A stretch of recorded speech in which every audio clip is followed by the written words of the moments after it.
So, if you've ever wondered how I choose the games I want to play, what I do when a new game comes out is I watch the trailer, and if the footage in that trailer interests me, I add the game to my growing "I'd like to play that" list.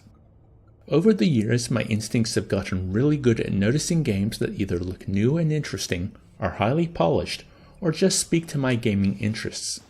Mekazoo was one of these games.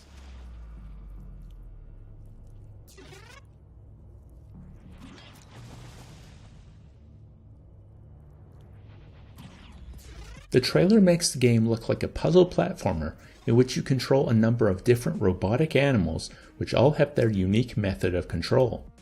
It also has a visual aesthetic that appeals to me. I had to give the game a try. Well, it was 50% off in the Steam Christmas sale, so give it a try I have.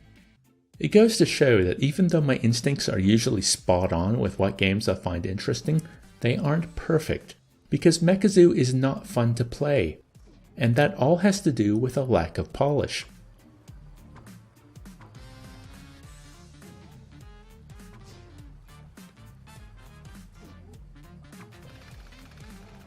I think I was put in a bad mood right at the start with how the controls work.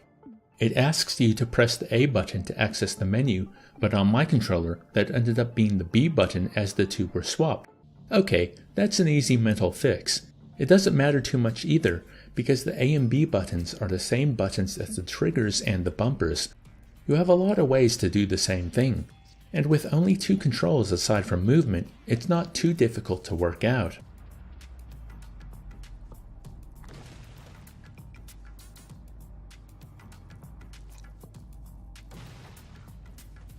I've mentioned floaty controls before. This is when there's a lack of weight to how your character performs actions, and this disconnect is felt the greatest in that transfer of controller to on-screen action. Mekazoo does not just have floaty controls, it lacks solidity in all aspects of its gameplay and presentation. The angle of the camera, the frame rate, the responsiveness of button presses, the signposting of what to do next, the physics, and of course just moving the character through the game space. The game is a little more responsive if you turn VSync off, and you can get a little more finesse if you use a mouse and keyboard instead of the controller, but both these changes weren't enough to make the game enjoyable for me.